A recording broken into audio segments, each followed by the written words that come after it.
Maybe this is you too. A lot of people do not like their health plan right now, and they're worried they're stuck with it. One that costs too much or doesn't meet their needs, or for whatever reason, they're just not happy with it.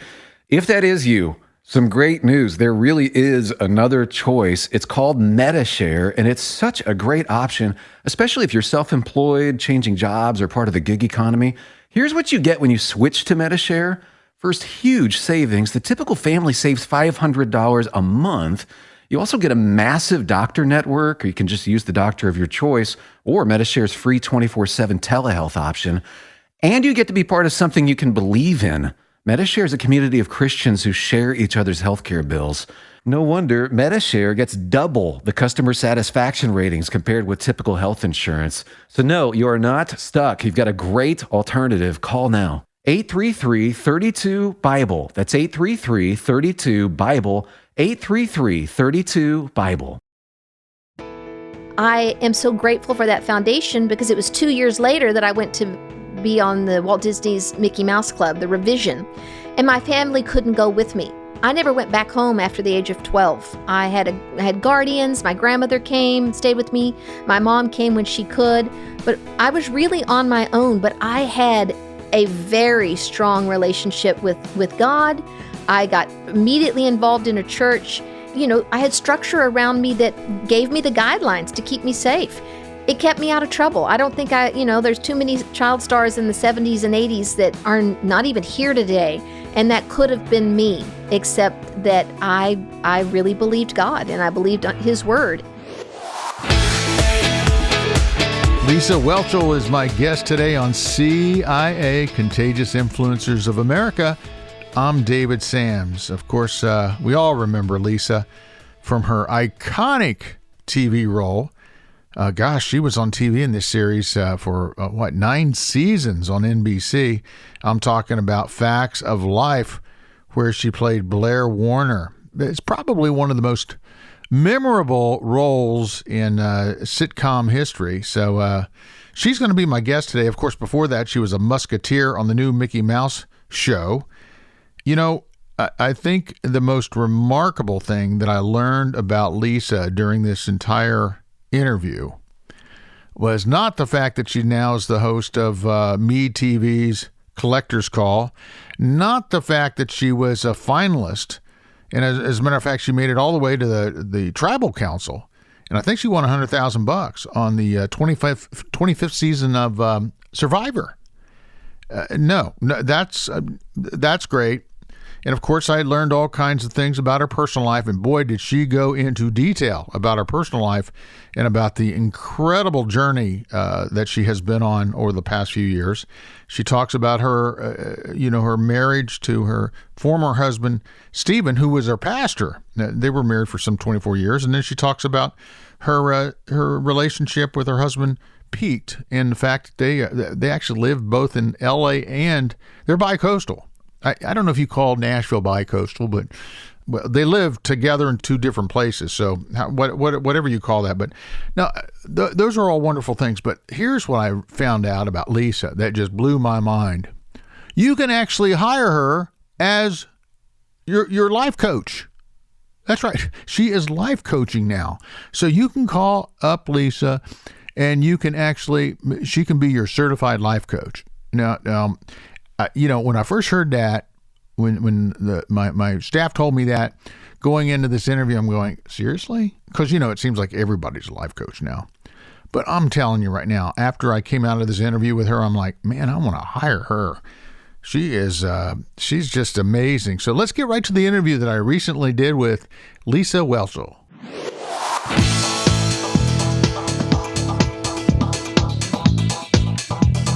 Okay, I'll tell you, Lisa, why I'm excited that you're here. I want to hear. My show booker gave me a little, they always give me this little tidbit sheet, and I started reading an article, and I'm like, I am so excited that you're here because I need your tips. Okay, I'm ready. You're going on the Camino. Yes. Yay! When are you going? Next June. Oh, oh my gosh. Okay. June and July. So you're going to do the whole thing? I'm going to do the whole thing. Are you going by yourself or with someone? No. Well, first of all, we're talking about the Camino de Santiago, right? Is that how you say it? Yeah. Yeah, that's good enough, right? You know, I at the beginning of the pandemic, I lived here in the homestead by myself, and I was going to go crazy. I heard that you can't go see anybody, you can't go out, you can't go see your parents, you might kill them. I mean, it was just one thing after another, and I'm like, I took it seriously. That, like, I guess we should, right? And the next thing you know is I thought I got to get out there and start walking, and I started walking. And I started at 3 miles, then I went to 5 miles, and by December 31st, I had done 1,500 miles. And then this year, I decided I'm going to do 2,021 miles in 2021, and I'm way ahead of that. Wow, that's fabulous. And a buddy of mine, one of my attorneys in LA, he has done the Camino 3 times. Really? The whole thing 3 times? The whole thing. And he said, "Oh my gosh, you're going to do this with me now. It's going to change your life." Right? So you're going to go with him. So I'm going to go with him. But he said, "Hey, you know what? You're on your own, but I'll get you there." And he's telling me I'm only allowed to take a backpack with 1 change of clothes, basically. Yeah, that's right. You want to keep it under 20 pounds, which is not much at all. Oh my goodness. So tell me what I'm in store for. Tell our listeners what I'm in store for. Well, you know what? I like the way that they kind of break it down into 3 different sections. And supposedly the first section is really just kind of buffeting the body. It is just, you're going to have the blisters on your feet. You're going to be getting used to walking. You'll be dealing with the sun, just all of just the body stuff. The second third is more about the mind, because it's kind of it's called the Meseta, I think. I'm not sure, but it's the part that's just kind of long days with not much to see.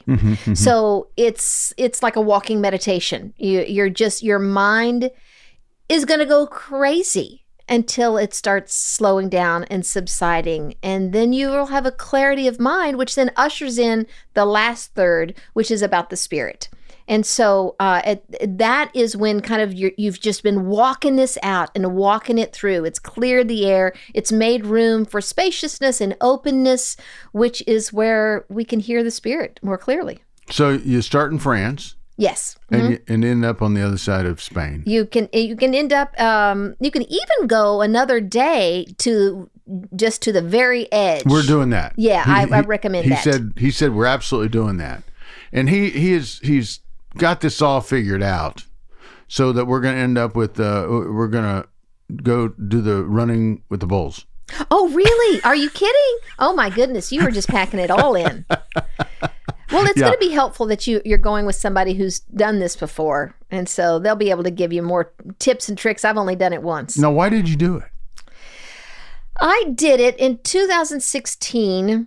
I wanted to take the whole year. And I've done a lot of traveling. I've done a lot of things, but I really hadn't gone inside and done an exploration and a journey interiorly. And so in 6 months' time, I did a 30-day silent retreat in June of 2016, and just went through, other than a 5 or 10 minute meeting in the morning with a spiritual director, it was we were assigned passages from the Gospels to pray and to really immerse ourselves in, which I loved. I had never explored the Bible that way before, just going deep in, and then you are to put yourself in the scripture, in the story, to the point where you can feel it and smell it and taste it, and then listen and have a conversation with the people in the story. And that really just busted open the doors of my faith, because I had 30 days, all day long, all night, to do nothing but just pray and be with God. And I was able to ask a bunch of questions. You know, I've been a Christian since I was 10. My faith has been the most important part of my life. It's been the focus of my career. Even when I was on television, I knew that was just a platform to be able to share Christ with as many people as possible. But I was raised in the church culture that has the answers. And so to have questions wasn't really even encouraged. So I had time to ask questions. And even in the immersiveness of these guided prayers, and I mean guided just in that we were given the passage and then had the conversation with the people in the scripture, in the story. So I was able to ask some questions. And in the stillness and in the quietness, some of the answers surprised me, and but I had time to kind of just sit with them and be with them. So how did you get to the point that you said, I got to go on this year-long, how would you explain it?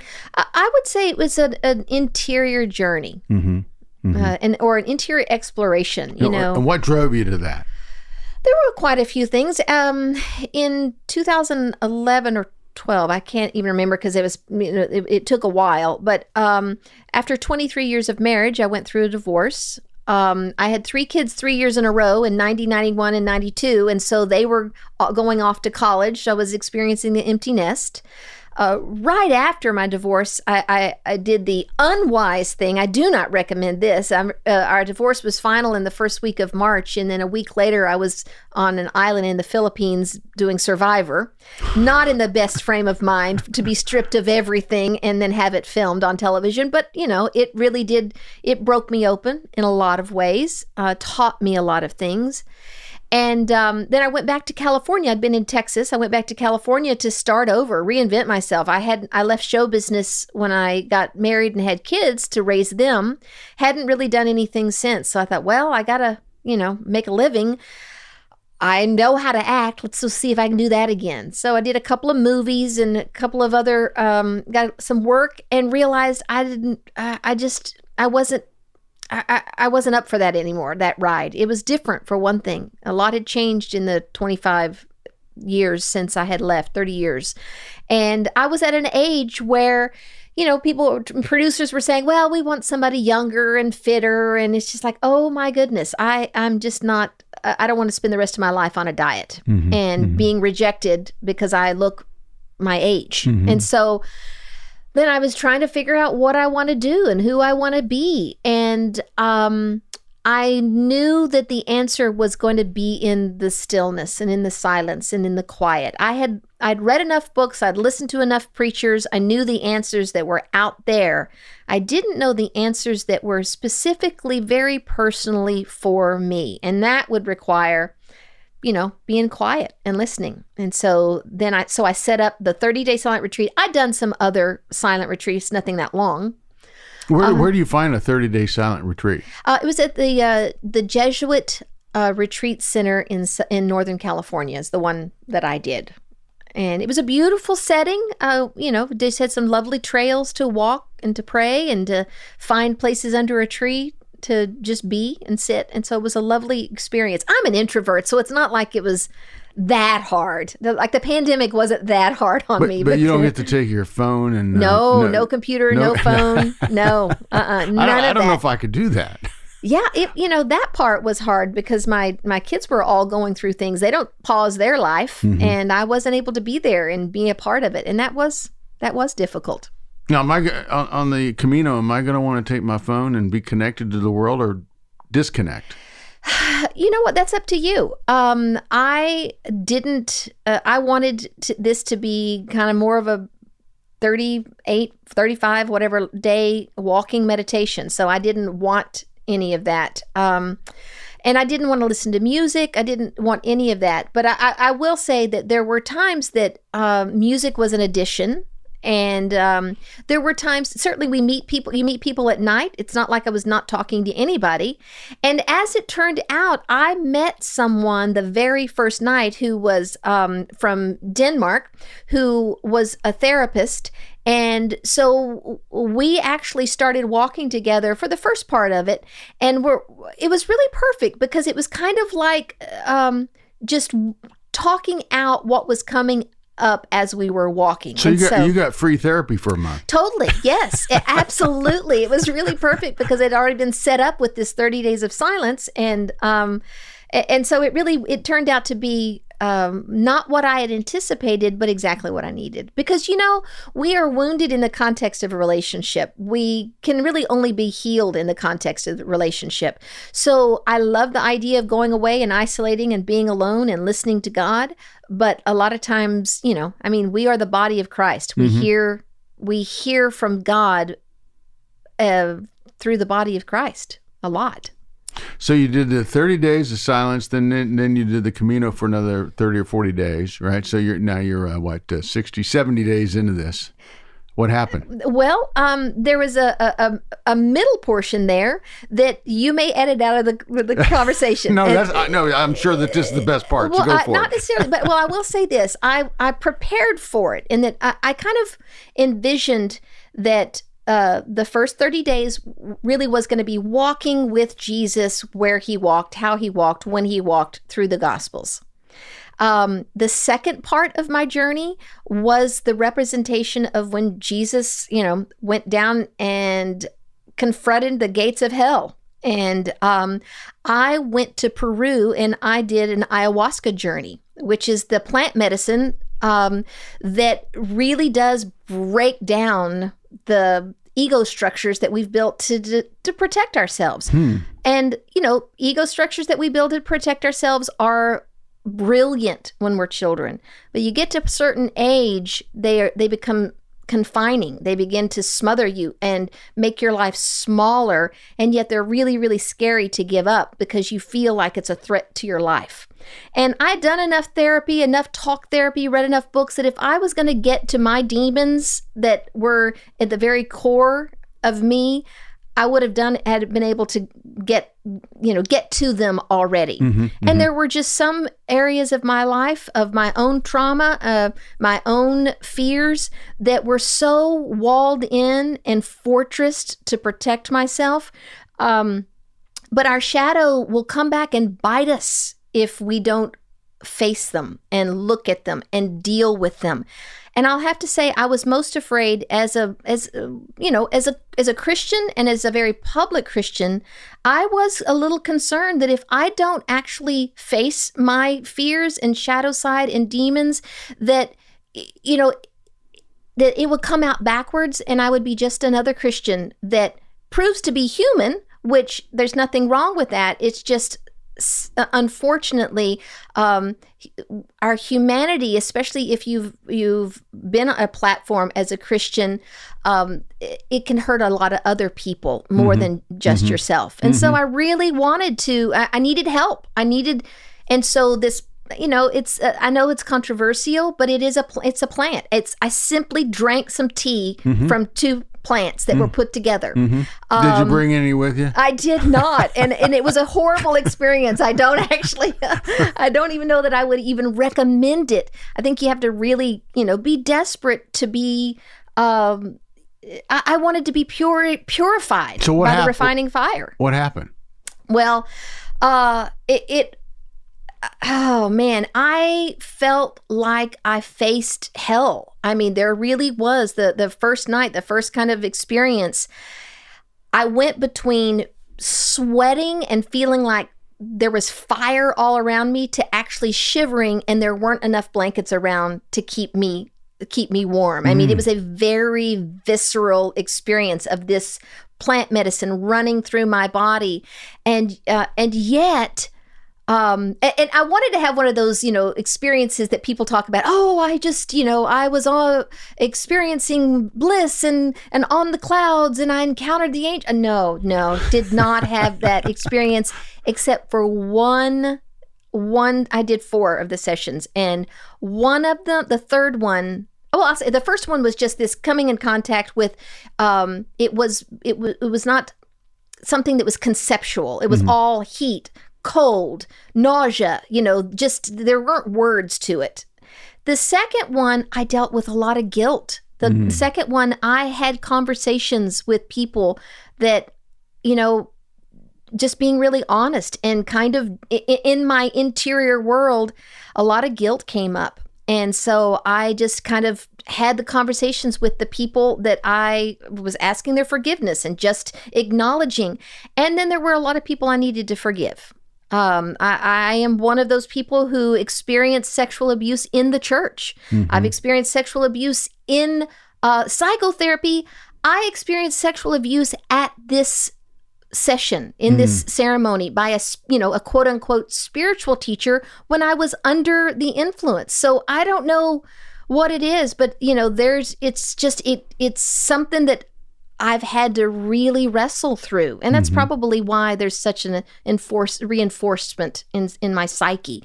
But I had to deal with forgiving some of these leaders. And I had conversations with my own children. We grow up, we do the best we can. I homeschooled my kids. They were pastors' kids. But of course, no matter what, I think we have regrets. And so I just talked to each one of my kids inside and felt like I was kind of just cleaning up some business so that I could let that go. It was a lot of letting go. The third session, finally, it was felt like, oh my goodness, the secrets of the universe are being downloaded. The problem is I don't remember any of them. But I was aware when it was happening that I could either pause and put these insights into the part of my brain that I would remember them, but that would be grasping them, and that would be ego again. Or I could just let them flow through me and know that the truth is that wisdom is always there. It's the letting go that allows it to surface, not the hanging on to it. So I don't remember a whole lot other than just this real deep sense that God truly 100% wants love and light and goodness and healing for all of us. And that is something that we can't understand I can't understand with my conceptual mind. But in that moment, this is true. This is actually God in all of us and in nature. And so there was something really freeing about that. The last night, I was hoping I was going to have another fabulous experience. The only thing the whole time was surrender.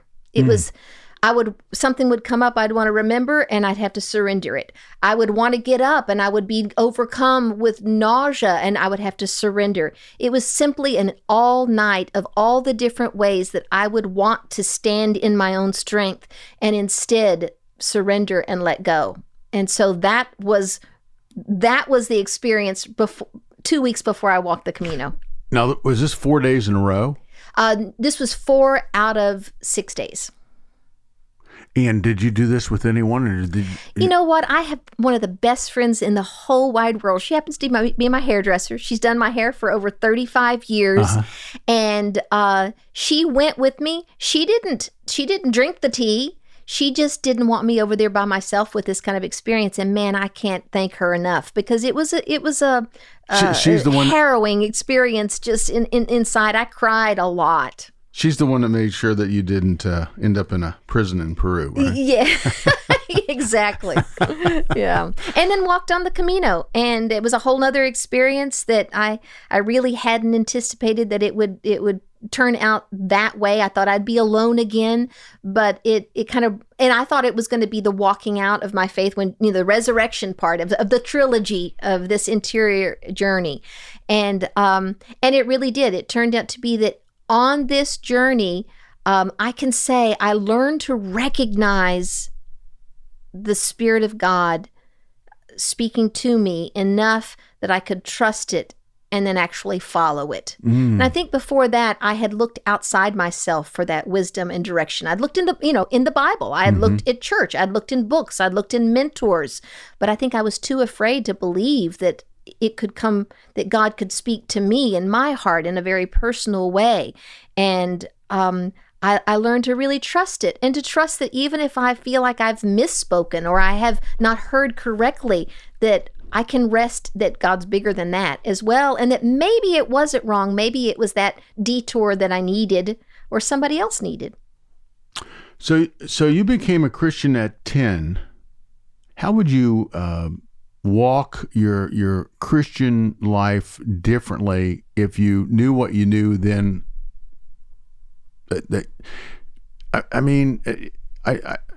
understand the 10-year-old thing, and I'm a PK, so I always had it in my blood. Okay, and but sometimes I think to myself, man, if I would have just known what I know now, and put that my faith to work back then, I would have gotten through so many things and so many stupid things, especially my years in Hollywood, that I would have looked at things differently. I'm not saying I would have done them differently, but I would have at least known.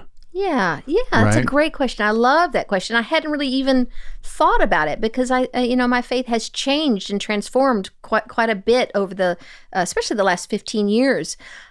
And yet, when you ask me that, I don't think I would do much differently at all. I am incredibly grateful for the foundation that I landed on as a 10-year-old. I was raised in Texas, so, everybody's a Christian in Texas, but we weren't really church-going family.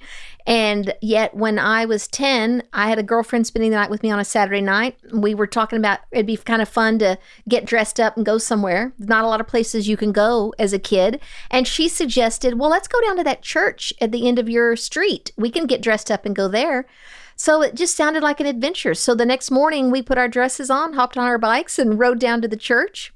And I had never been there. I'd only been to church one other time. It was with my father. A co-worker had invited him to revival. And I walked into that church and cried through the whole thing. So I've always been sensitive to the things of the Spirit. As I remember even as a 3-year-old, throwing myself across the bed and I was in love with this character, this cartoon of Jesus in the Bible stories. And that was my solace. So there was always a drawing. So when I walked into that church at 10, I have to tell you, what hooked me is I found out they had been serving donuts and orange juice down there every weekend. And back in those days, we only got donuts on Easter morning. So I kept going back to church for the donuts until I realized I couldn't have put these words to it, but I just knew, this is it. This is my life. My heart had found its home, and I knew that my life was to tell as many people about Jesus as possible. And even though I was terribly, terribly shy, I went back to school and just said, hey, if you don't know Jesus, meet me out on the playground and I'll pray with you. Started a little Bible study in the cafeteria.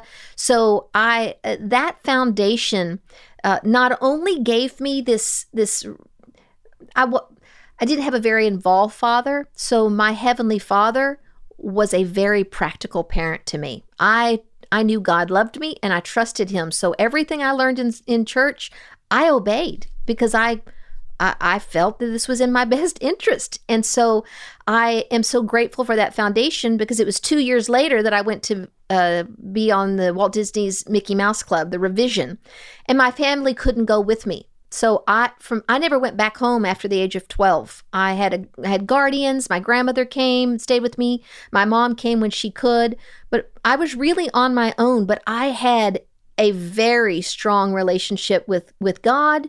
I got immediately involved in a church, and I had structure around me that gave me the guidelines to keep me safe. It kept me out of trouble. I don't think there's too many child stars in the 70s and 80s that are not even here today. And that could have been me, except that I really believed God and I believed His word. And I was I was in community. And so I don't think I would do anything differently. I think I would raise my kids differently as far as around the faith. I think I would give them more room to have their feelings rather than just act right.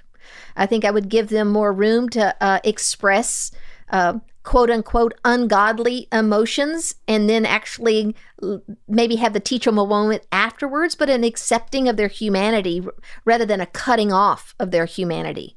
I think I think I would allow myself to show a little bit more of my humanity. I think I was so afraid of being a bad witness that, I was a goody two-shoes and I was scared to do something wrong, but I was also not really forthcoming with some of just the normal things that you go through as a teenager, as a young adult. I kept that hidden in order to protect my testimony. And I think that that's actually quite pharisaical, when we pretend to be something we're not. That's hypocrisy right there. And yet I was doing it in the name of being a good witness, but I think I would love to have had a little bit more confidence in God's love and to acknowledge my own frailty as a human and not try to be super Christian. How did a shy little girl from Texas end up in Hollywood on the Mickey Mouse Club? Well, it was the shy part was a catalyst. I was in the second grade and I was so shy that I would go out on the playground and bring a book, or I'd stay in and help the teacher. And my second grade teacher had a parent-teacher conference with my mom and just said, hey, I'm a little bit worried about Lisa. She's so shy, and I'm worried she doesn't really know how to interact with other kids. And maybe you can do something to help her come out of her shell. And so it was that summer that my mom signed me up for a bunch of classes, and one of them was an acting class. And I loved it. And I loved it because I really was afraid of myself. I was afraid I was going to do something wrong or say something wrong or feel something wrong. And yet, as an actress, I could inhabit all these characters that would do and act and think and say things that I would never let myself do in real life. But it was like this freedom to actually be every spectrum of humanity. And it was a kind of a protection. And even one of my very favorite parts was I played Toto in The Wizard of Oz when I was 11, and I was in a full-bodied dog suit. But because I tried to stay small and invisible in this dog suit, I had to do everything large to convey the emotions of the dog. And yet I was protected because I was covered up in this suit. And it just kind of gave me the freedom to be big in a way that was protected. And I think acting has been that for me in a lot of ways. Was that your first acting job? My first acting job was at that little summer program my mom signed me up for, and I played the lead character as a child, and apparently she was a brat. So I got to stick my tongue out and throw a temper tantrum, and I thought, man, I want to do more of this. So what'd your mom do, ship you off? No, my mom, so I have a brother 4 years younger than me, and my dad had just started a business, so she really couldn't, I guess none of us really thought about, what if she actually gets this part on the Mickey Mouse Club. Well, what'd you do? Send in a picture? I mean, what happened? The truth is, I thought they were doing a nationwide talent search. Mm-hmm. I assumed they would come to Dallas, but they didn't. And so after all the auditions had already been, they'd already had them and they were on callbacks, we found out that they weren't coming to Dallas. So I had all the people that I had worked with in musical theater write letters of recommendation saying, hey, just let her, you need to see this girl. My dad agreed to fly me out there. And I wrote one final letter and just explained that I was a Christian and that it was during the time of like Pretty Baby and Brooke Shields and that other tropical thing she did with Christopher Atkins. Blue Lagoon. Blue Lagoon. Yeah. And boy, we can remember these things. Yeah, right. I know, right? And I wrote and I said, I want to be an actress, but I'm primarily a Christian. And there's not a lot of places that I feel like I could be both, except perhaps Disney. And would you give me a chance? So they actually called me one night in my home phone number and said, yeah, if you can get out here next week, we're on callbacks. I didn't find out until probably, 15 years ago. Apparently, Courtney Love was on The Tonight Show and was saying that she had gotten a call back, was in the finals for the new Mickey Mouse Club, but then some little girl from Texas came in and got the part. And then she said, now she's on some television show or whatever. So apparently that's what happened. Isn't that something? Uh-huh. Oh my goodness gracious. So you did the Mickey Mouse Club for how long? That was 2 years. 2 years, right. Mm-hmm. And then I stayed out there and had an agent and did some, some movies and some guest stars. You were 12? I was, 12. Did you have an apartment or what? I had an apartment and, I had, my grandmother started coming with me while I was on the Mickey Mouse Club. When she could. I had college graduates that were just kind of guardians, just rotate babysitting. And then when my mom could come out, she would. Don't tell me you had a driver's license too. No, not until 16. So how did you go from that to Facts of Life? Well, that was finished the Mickey Mouse Club. I was 14 and got the Facts of Life when I was 16. So there was only a couple years there where I was out there still, auditioning, doing other things, and then I got a call. My agent called and said they're doing they're doing a television show, and they want a fast-talking, naive girl from Texas. And they've actually specifically asked for you because I had just come in the week before and auditioned to replace the oldest girl in the show, Hello, Larry, who had gotten on drugs, and they were going to replace her. So they said, but we also want her to come in and audition for this pilot. So when I got there and I did the audition, I did it, as a fast-talking Texas girl, naive Texas girl. It fit. But there was one line reading that I read while looking at the derriere of the girl beside me in a condescending way, in judgmental way. And they really loved that line reading so much that they changed the whole character to reflect that, to become Blair. But I also got the part of the oldest sister to replace her. So I had to choose between these two parts. Now, if I had known any better, I would have chosen The Bird in the Hand, the show that was already had a year, another season picked up. I didn't even know what a pilot was. I didn't realize, oh no, this is one show. We don't know if it's going to get picked up. But I just thought the character Blair sounded fun. I guess maybe, again, one of those things where I wouldn't dare act like Blair in real life, but, I probably shouldn't admit how easily it came. And you did that for almost 9 a decade, years. right? 9 years. Wow. That's crazy. I mean, we were out there at the same time because I had launched Wheel of Fortune, Jeopardy, and later Oprah. And it's funny because I think, okay, you were doing that, show 79 to 88. 88. And we launched Oprah. We launched, let me see. Wheel was 1982, Jeopardy was 1984, and then Oprah 1986. Yeah, right in the middle of that same and Pat time. and Van are still on the I air. know. Now that's a gig. And Oprah's not doing so bad herself. Oh no, she did fine. Yeah, she did fine. We don't have to worry about her. No. So now I understand that you gave up the role of Rachel on Friends. Well, let me clarify that. Yeah. I did not give up the role of Rachel on Friends.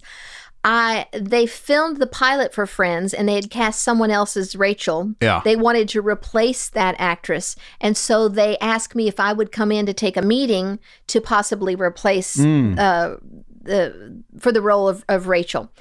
When they sent me the script, I just thought, oh my goodness, this is one of the funniest scripts I've ever seen. This is definitely going to be a huge hit, and I can already tell where this is going. And that's not something that I felt that I could, that I would be able to do. And it would be in conflict with my own beliefs and morals. And I really wanted to use whatever talent that God gave me to further his kingdom, not to further the need for his kingdom. So how do you decide what works and what doesn't work for you? Because, some people would say, well, it's acting. Mm-hmm. And, I think I may feel differently today. That's how I felt at that point. I just didn't want to use the God-given gifts to further deteriorate what felt like the morals of the world, really. Mm-hmm. And Friends went on to impact the world, and their lifestyle impacted the world. Now, if I still don't think I would take a part like that, but would I take a part of an evil woman or of a woman who is acting out of her own wounding in ways that are fleshly or worldly? I may, as long as it's really clear that this isn't to glorify that, but to acknowledge that is a part of humanity and learn about it. And so, because I learn all the time about cultures and about people and about situations that I had no clue of, and yet I couldn't pray for the world if I didn't know, if I just kept myself in some little bubble. So how in the world do you go from an incredibly successful sitcom for almost a decade to getting married and having kids the next year? Well, I think I was really fortunate. I think it would be difficult to go from not only the television show, but all that goes with it. Mm-hmm. The money, the opportunities, the travel, the freedom, the way people, they're looking to take care of you, do your hair, find your wardrobe. I think I can understand how it would be difficult for someone to give that up. It's a kind of magnified the head cheerleader and the quarterback after high school go on and living a normal, regular life. I think I was fortunate in that we filmed the last episode of The Facts of Life in March of 88. I got married in July of 88, got pregnant in 89, and then I had a child in 90, 91, and 92.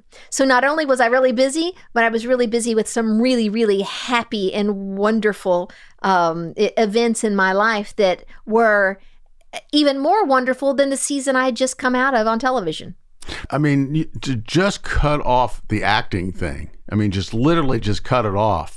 What was the decision that made that happen? I didn't plan on just cutting it off. I thought I would keep working, but I got pregnant, had my first child, my son, and then when he was a baby, I filmed a movie. I did Where the Red Fern Grows Part 2. And then I immediately got pregnant with my daughter. And then 4 months after she was born, I was pregnant with my other daughter. So by the time that I was kind of ready to go back to work, the opportunities weren't there for me. And I, at the same time, couldn't fathom leaving these 3 little toddlers and being away from them all day long. I just absolutely was loving every minute of it. And so it wasn't a decision I made. It's kind of what unfolded, and then I accepted it and embraced it. Tell me about your husband. You met him where? I met him here in Nashville. I moved to Nashville 4 years ago. No, your first husband. My first husband. Okay, my first husband. I met in church. Let's not skip over the first. Did you meet him when you were on Facts of Life? I did, yeah. He was a pastor at my church. He was a pastor at your church. I went to Church on the Way with Jack Hayford, Sure. and he was Jack Hayford's administrative pastor. Gotcha. And so, and I met him because Pastor Jack put together these affinity groups. They're kind of like LifeNet groups or, kind of small groups. But he put together affinity groups for different kinds of ways of life. And so there was one for people who were in the entertainment industry.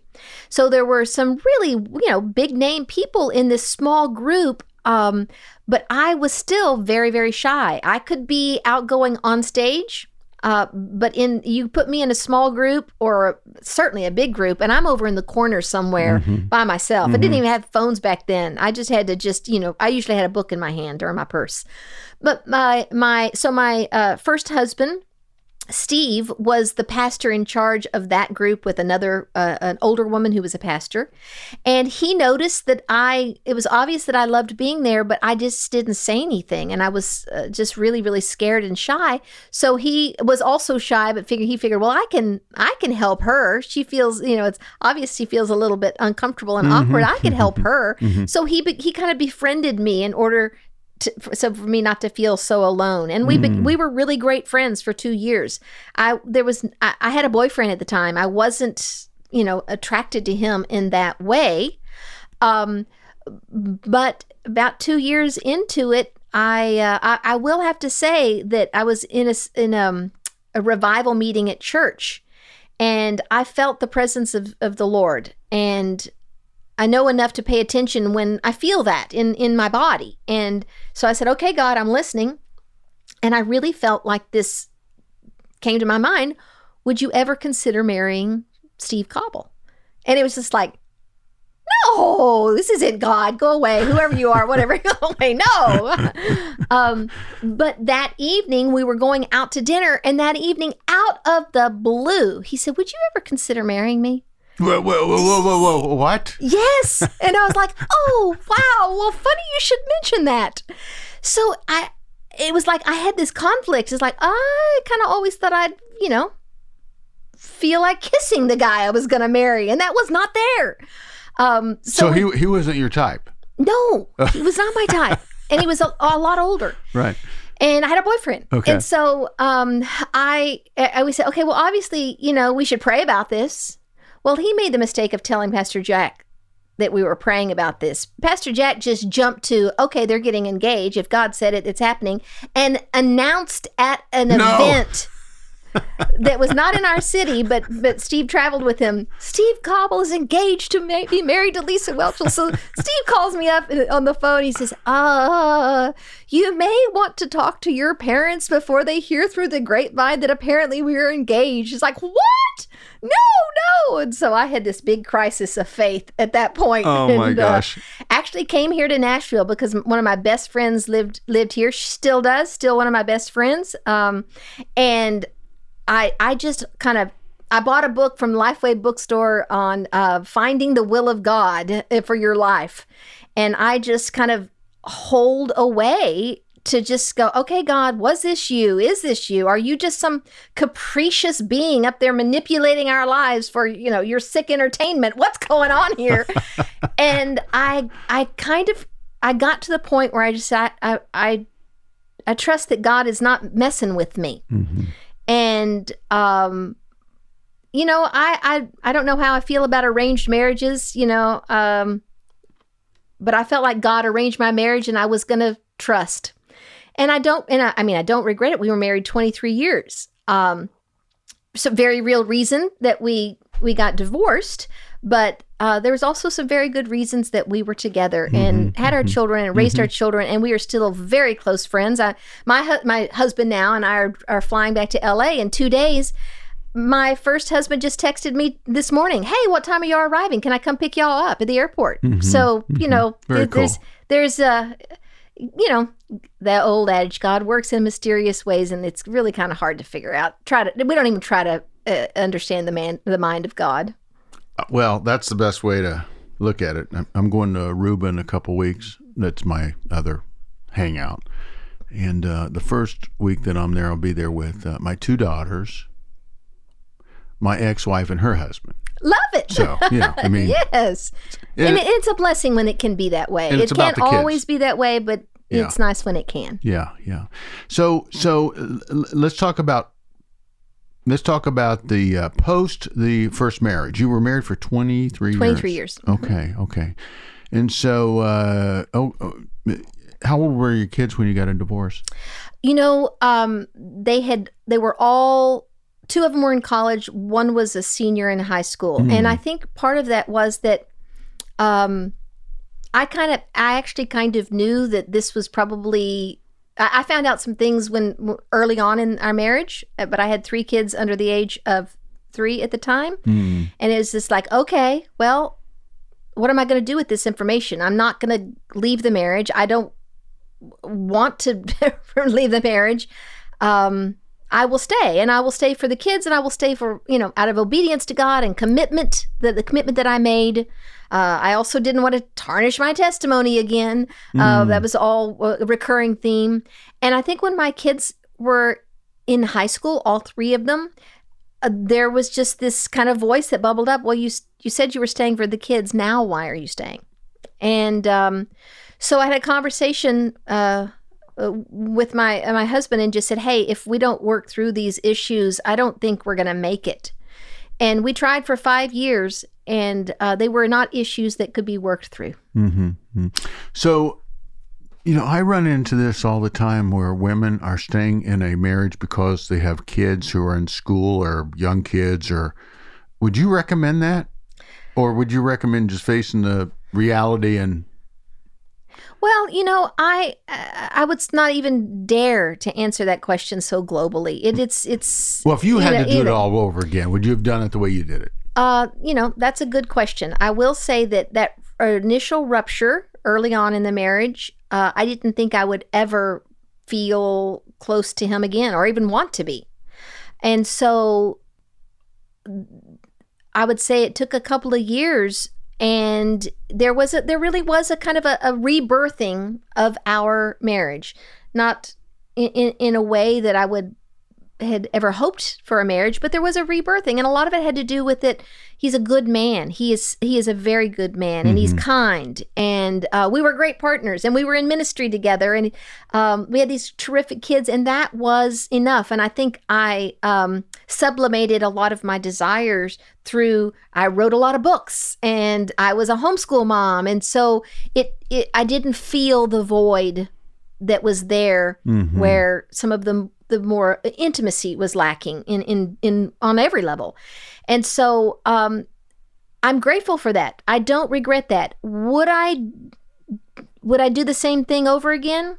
If I knew what I know today and how well my kids turned out and how solid they are and what great marriages they have, I probably would. If I didn't know, and yet I kind of know what I know today about what marriage, can be, of how my kids have taken the heartache and the hardships that divorce causes children, no matter how old they are, and yet that has tenderized them.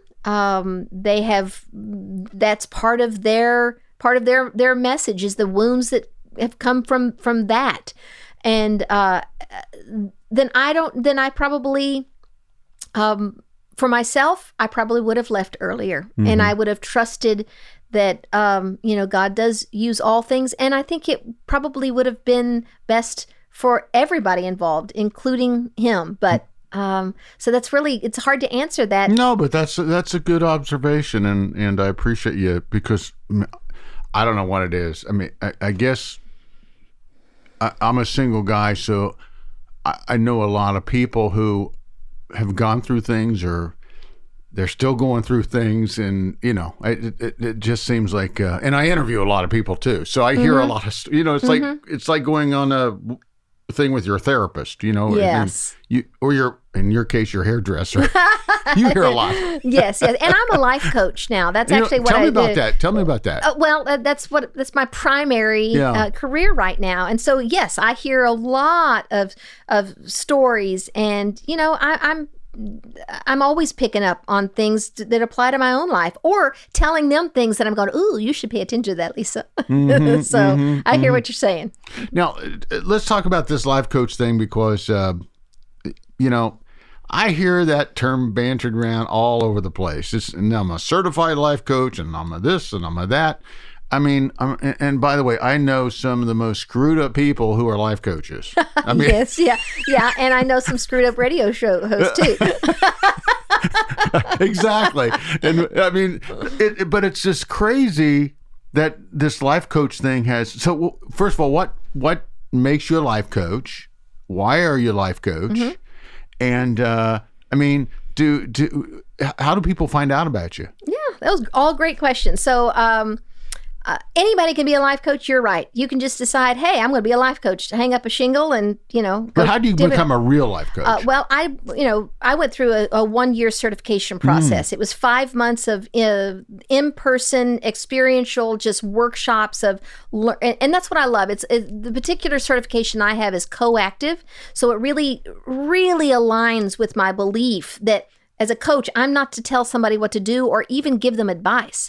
My job is to help them recognize, trust, and follow their own inner guidance, which, I believe is, the Christ in us. It's the Holy Spirit. And even though half of my clients aren't people of Christian faith, the Spirit of God still speaks, and speaks very personally and directly through our own heart and through our own knowing. You have to kind of learn how to discern what is of God and what is not, but that's also kind of part of my job, helping them, ask them questions to help them discern that. And then I did a 6 months with having supervision, and they would listen to my calls recorded and kind of help me be a better life coach.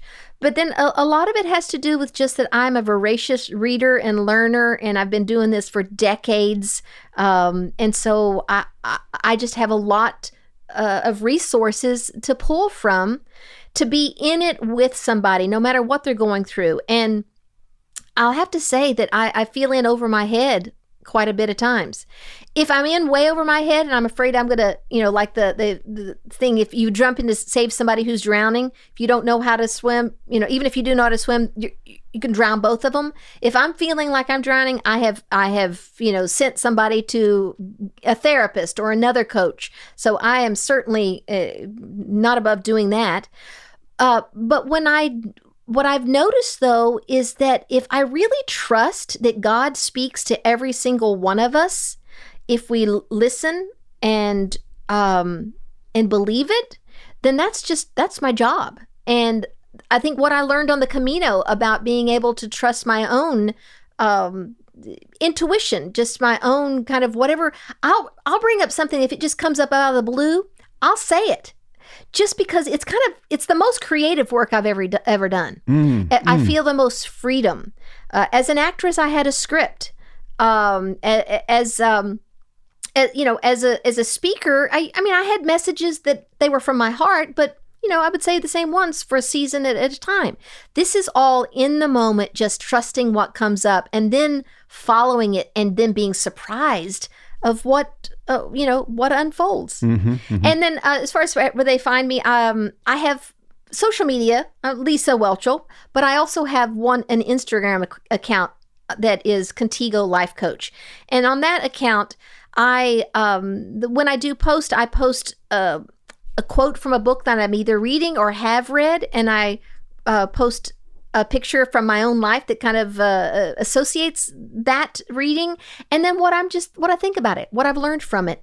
And so, people that are interested in some of that kind of writings, whether it's all nonfiction and spiritual psychology, then they're drawn to me. We're a good fit. I wouldn't be a good business coach. I wouldn't be a good health and wellness coach. I know my limitations. I'm much more maybe a transformational coach. If you're wanting to be beyond where you are right now, or if you want to find out who you are underneath all that stuff, then I will explore that with you, that kind of thing. So how did you decide to do this, and what was it like getting your first few clients? I mean, here you... I really don't think you're shy at all, by the way. Well, this is one-on-one. I love conversation. And that is actually why I became a life coach. Because after I'd done those few movies after Survivor and realized I don't want to be in this business anymore. I was over 50 and I had to start over.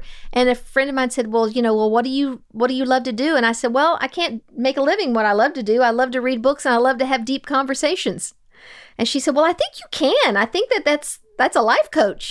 And I had the same kind of feeling you did. It's like, life coach? Oh, come on. I mean, if I'm going to do that, I'm going to go back to school and become a therapist.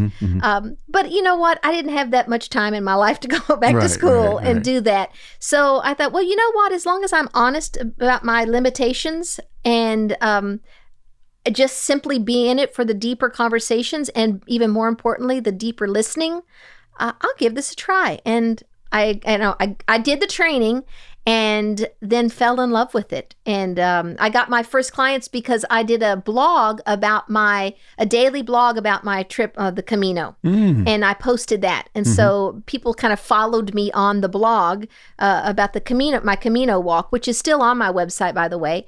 And at the end, I kind of announced that I'm going to start a new career as a life coach. And a lot of people that followed that journey signed up to be some of my first clients. And I have a lot of those clients still today. Well, that's awesome. Yeah. That's fantastic. So on Survivor, when you were on Survivor, first of all, how did that come about? And what did you learn through the whole process? Oh, my goodness. Well, it came about because I had been speaking for 2 years with Women of Faith. No, 3 years with Women of Faith. And I had signed a letter with a deal memo letter for the next year to travel with Women of Faith. But in the interim, before I went to contract, they replaced the president. Somebody else bought the whole organization. They wanted to overhaul it. And so they didn't, they said, well, and you're not part of it.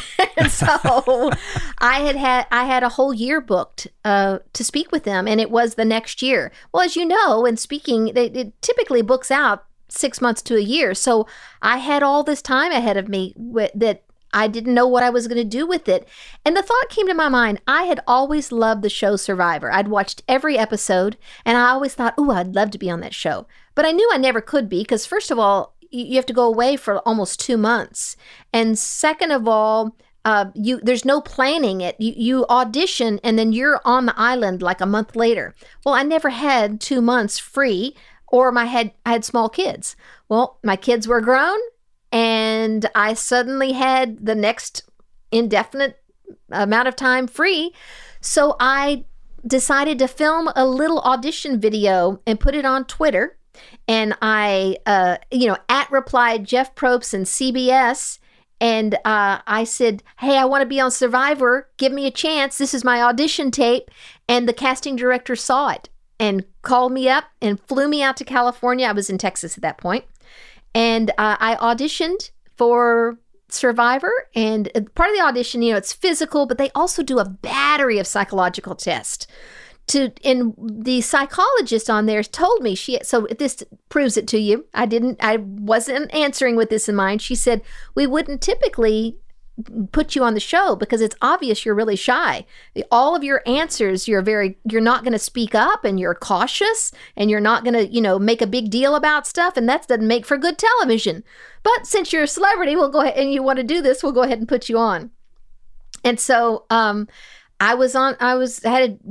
the end of that week, they gave me probably 20 different shots and said, pack up. You're getting ready to be on Survivor in a few weeks. And what did I learn? Oh my goodness. It was really hard. It was really harrowing in that. Now you didn't win, but I didn't win. No, but I tied for second place. Yeah. I mean, you almost won. Yeah, that's right. Yeah. And the woman who won deserves it. I did not deserve it either. Because it just messed with me because I wanted to be a good reflection of Christ. I wanted to, I knew people knew me as a Christian, and I didn't, and yet this game requires you to lie and backstab and betray. And so I was in terrible conflict because to win the game, I'd have to do all that. But then I was afraid that I would lose my testimony.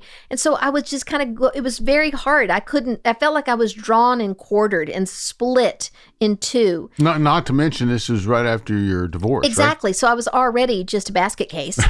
And as it turned out, my brother, who is a pastor, I just so respect him, adore him as a man of God, as a husband and a father, and he's 20 years younger than me. He's a half brother. So when it came to the family visit, I had asked him to be the one that comes to visit me on the island. So I made it out there, and he saw that I was in a very bad place. I just disintegrated when I saw him and cried and cried and cried. And we went out to the ocean, and he just said, Lisa, sis, this is a game. This isn't real life. Everybody knows the rules. Everybody who's watching it knows it's a game. Play the game. You can be a Christian and play the game. Nobody's going to expect you to be, how you would be in everyday life. Now get out there and win this game. And so I guess I just needed that permission. I respected him. I knew he understood my dilemma, and yet it was true, And when I look back on it, I think it was another way that I found a way to let my darker side come out in a way that was acceptable, not unlike being an actress. I wouldn't consider, in real life, doing something just for money or prioritizing, making money over somebody else, or betraying or lying or backstabbing. And yet those parts are in all of us. And they get pushed away into, this little room that's cut off that unfortunately the back door opens and sneaks out every once in a while. And I mentioned I was afraid of that. And I found a way to let all those parts of me come out with permission. So as hard as it was actually really, really good, because I think I didn't win the $1 million, but I did come away with the ability to acknowledge that I may have acted good all my life. And I don't mean acting as an actress, but as in just doing the right thing, saying the right thing. I was so careful about even thinking the right things that I would never consider, it would be too scary to consider that all those other thoughts and feelings and cravings and desires and woundings, they're all in there. They were just really well hidden. So for them to come out on, on television and realize, oh, this is how we connect with humanity. it's kind of like I wrote a book about friendship called Friendship for Grown-Ups. And it was learning about friendship as a grown-up. And it was a very similar thing. I thought that I needed to be perfect and wonderful and desirable for somebody to want to be my friend. What I learned was that's more like Teflon. It's shiny and it's, polished, but nobody can connect to that. That real friendship and real connection is more like Velcro. There's the holes in there. It's kind of loopy and it's got collecting some dust in there. But that's where you connect with somebody and where you can really, it holds fast because that's where the most vulnerable parts of us are. Wow. So here you are in Nashville.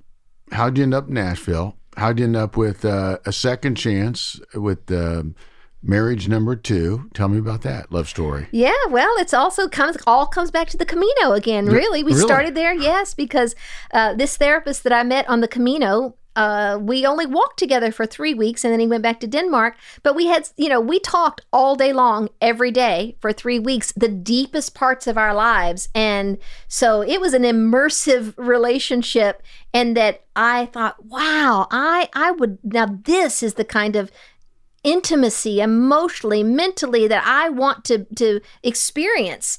So my plan was to go to Copenhagen and live there for 6 months and write the book about my interior journey. So we kind of dated and went back and forth for a while. And then before I was supposed to go over there, we broke up. Well, hold on. You dated... Long distance. He'd come to California. I went to Copenhagen. Wait, this is the guy on the Camino? On the Camino. Oh. Yes, a Camino romance. Now I'm putting it all together. Be careful. It happens. And it's easy to happen because you really do just walk and talk. Okay. And then you get in a hostel with, 15 other people in bunk beds, and you wake up before dawn and you go walk and talk again. So after we broke up, I had already told my son and his girlfriend that they could have my apartment while I was gone. And so I'd packed up my things, and then we broke up and I had no place to live. I had been invited by a friend. Actually, Donald Miller had invited me to do one of his retreats, his kind of a story brand retreat. Mm-hmm. And I went ahead and came here to do that. And I thought, well, you know what? I have actually more friends in Nashville than I do in California or in Texas. I'll just move to Nashville.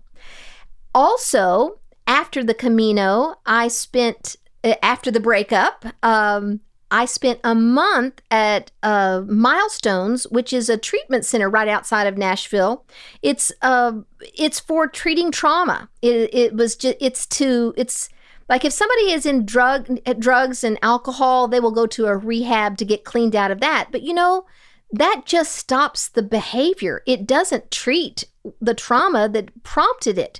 And so this is a place that is all about, let's get to the core. So all my core was just all out there between Survivor and my interior journey and this breakup. So the breakup was what just triggered all the abandonment issues. So I went for this month, did some deep trauma work. And then the owner of Milestones, his name is Miles Adcox. When I came to Nashville to just be with community, I stayed with he and his wife for a few days. And I said, hey, I'm going to be here. I'm going to write my book here. I was going to write it in Denmark, but now I'm going to write it in Nashville. I'll be here for 6 months.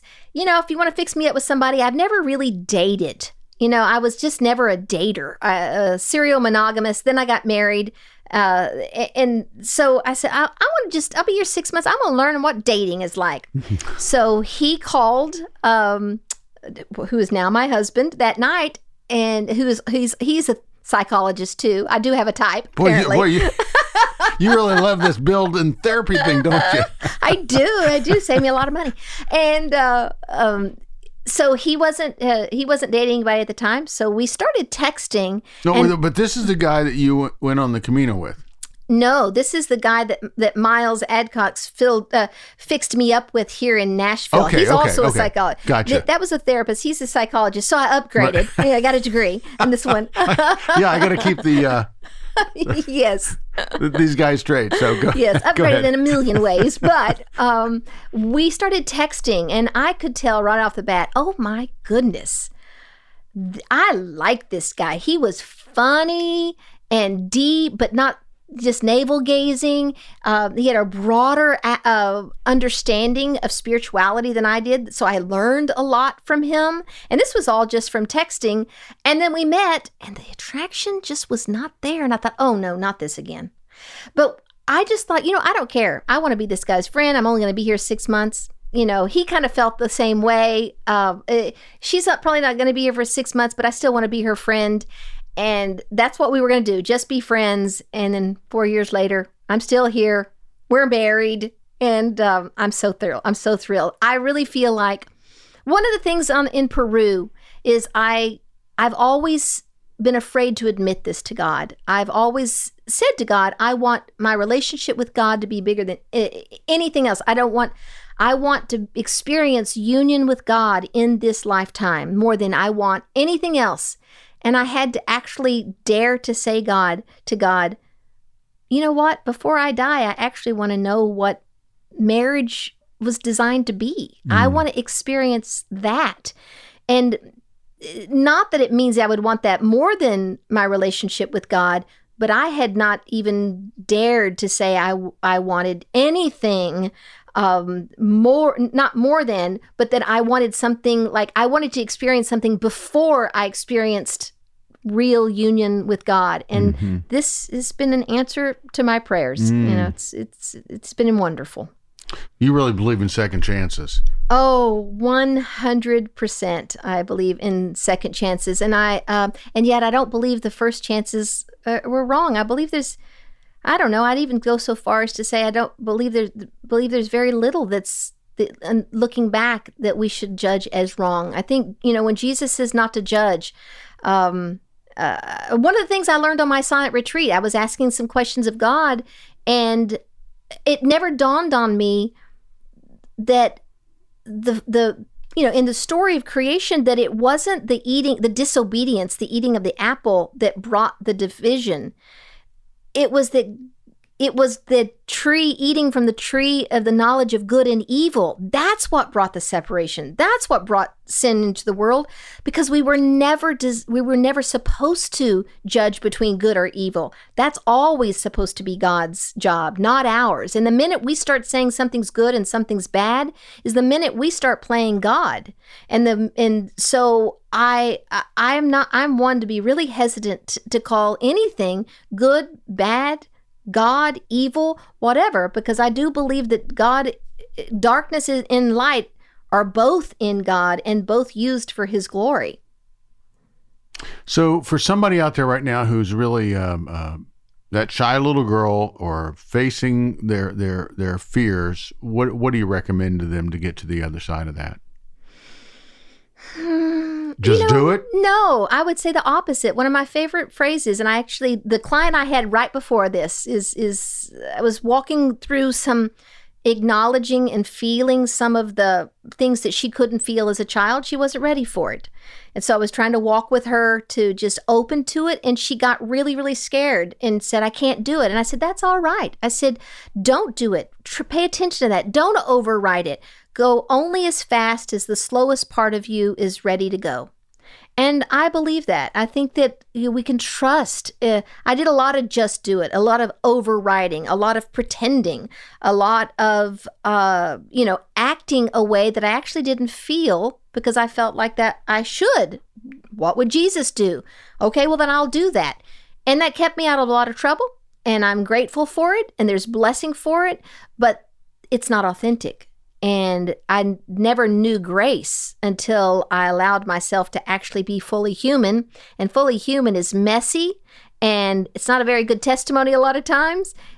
But it's in the falling that I actually experienced what it felt like to be caught and held by grace. And now I think if I were to guess what the one thing God wants for us, it's rest. It's what he wanted the children of Israel to lead them into rest. It's what Jesus said he was leaving us, peace. It's in the stillness and the silence that we most actually know God, be still and know that I am God.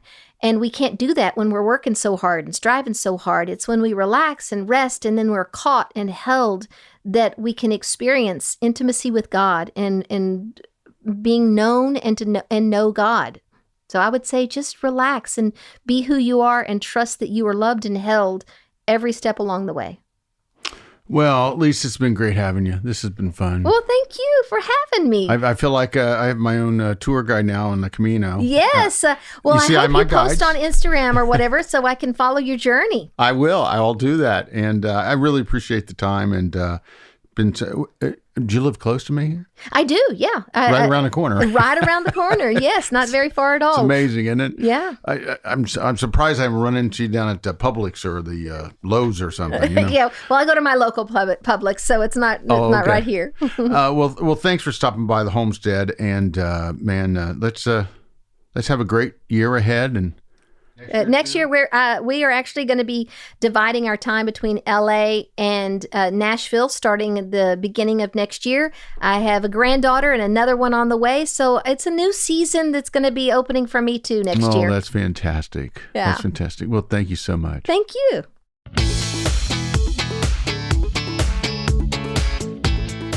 Thank you, Lisa, and thank you for the work that you do with Rescue Freedom, an organization committed to ending sex slavery of women and children. Boy, I'll tell you, this woman is remarkable. I love how she credits her faith for her success and for just being a stand-up human being. So, Lisa Whelchel, thank you so much, and we really do appreciate you. And check out our show on Me TV, Collector's Call. Check her out online. She has her own website at lisawhelchel.com. And if you want to hire her as a life coach, you can contact her right there through her website. I guarantee you, it'll be a remarkable journey for you. So please do so. This is David Sams. This has been CIA Contagious Influencers of America from the producers of Keep the Faith. Hey, please do rate and review us and tell all your friends about us, okay? We would really appreciate it. And go out there and live that life in living color, because it sure is a heck of a lot more interesting than living it in black and white. We'll see you next time.